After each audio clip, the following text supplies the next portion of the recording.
ئەم خانمە ئەمریکیە پاکستانیە دەیەوێت لە ڕێگەی بەسەرهاتی کیژۆڵەیەکی موسڵمانەوە ئەو تەموو غوبارە لەسەر ئاینەکەیان ئیسلام لابدات. دەیەوێت چیرۆکی دەنجی ئامینە تێگەیشتێکی دی بۆ موسڵمان بوون بخاتە ڕوو لە ئەمریکایەک وڵاتی کۆچبەران. بە بڕوای من گرنگە چیرۆکەکەت بیگەڕیتەوە لە ڕێگای کەسێکەوە کە خوێنەر خۆیانی تێدا ببیننەوە. بڵێن ئەمە چیرۆکی کچێکی بچکۆلەیە ئامینە و خێزانەکەی وا بیر بکەنەوە کە جیاوازێکی ئەو تۆ نییە لە نێوان خێزانەکەی ئەو کەسە و ئامینەدا. ئومێد دەکەم ئەم کتێبە تێگەیشتنێکی زیاتر لەسەر ئیسلام لە ناو خەڵکدا دروست بکات. ئومێد ئەەکەم توانی بێتم هەندێک لەو شتە خراپانەی کە لەسەر ئیسلام هەن بۆ مناڵەکان کەم بکەمەوە. ئێرە نێو کتێبخانەیەکی واشنگتن دیسیە و یەکێکە لەو چەند کتێبخانانەی کە وەک خۆیان ماون. لە بەشێکی کتێبخانەکە خەڵک سەرقاڵە بە ژیانی تایبەتی خۆیان. لە بەشێکی دیکەش واژۆکردنی کتێبێک کە بۆ تەمەنی 8 تا 15 ساڵان نووسراوە. باز لە گرفتەکانی کچێکی هەرزەکاری موسڵمان دەکات لە وڵاتی دووهەمی ئەمریکا.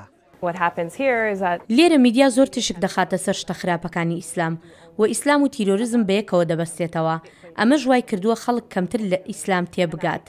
دەبێت گوێ لە شتە باشەکانی ئیسلامیش بگرین و لەوەش بڕوانین بە ملیۆنان موسڵمان لێرە هاوکاری بەسەربردننی ژیانێکی ئاشتیانە دەکەن کە بەداخەوە زۆر کە زەمە نازانێت. ئامادەبووان بە پەرۆشەوە گوێیان لە وتەکانی نووسەرەکە بوو کە چەند گرفتی کێشاوە تاوەکو شوێنێک کتێبەکەی بۆ بە چاپ گەیاندووە. بۆ ئەوەی کەسێک کتێبەکەت بۆ چاپ ئامادە بکات لە کولتور و پاشخانی تۆ نەزانێت زەحمەتە. پێیان گوتم ئەم کتێبەمان دەوێت بەڵام وەک ئەوەی تۆ نا. ئەمە شتێکی زۆر جیاوازە. من ویستومە ئەم چیرۆکە بگەێنم ئەگەر بێت و یەک لە کارکتەرەکانم بکردایە بە ئیسلامی ڕادیکاڵ زۆر کەس دەیخواست بە چاپی بگەێنێت. ئەم مامۆستایە ئاینەکەی جوولەکەیە بەلایەو گرنگە لە پەرتوخانەکەی قوتابخانەکەی ئەم پەرتوکەش هەبێت.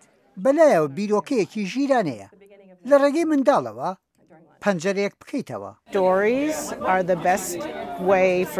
چیرۆک باشترین ڕێگایە بۆ ئەوەی منداڵ تێبگەیەنیت. ڕێگایەکی ئاسانە بۆ ئەوەی بە باشترین شێوە لە خەڵکی دیکەش بگەن و بیان کەنە هاوڕێیان. ئێمە لە قوتابخانەکەمان بەلامانەوە گرنگە بوونی ئەم کتێبە. بە بڕوای من ڕێگایەکی زیرەکانەی هەڵبژاردووە.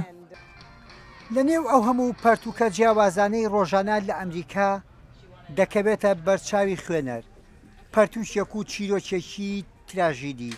هەستی کچێکی هەرزەکار نووسەرێکی موسڵمانی ئەمریکا دەیەوێ شوێن پێی خۆی بکاتەوە.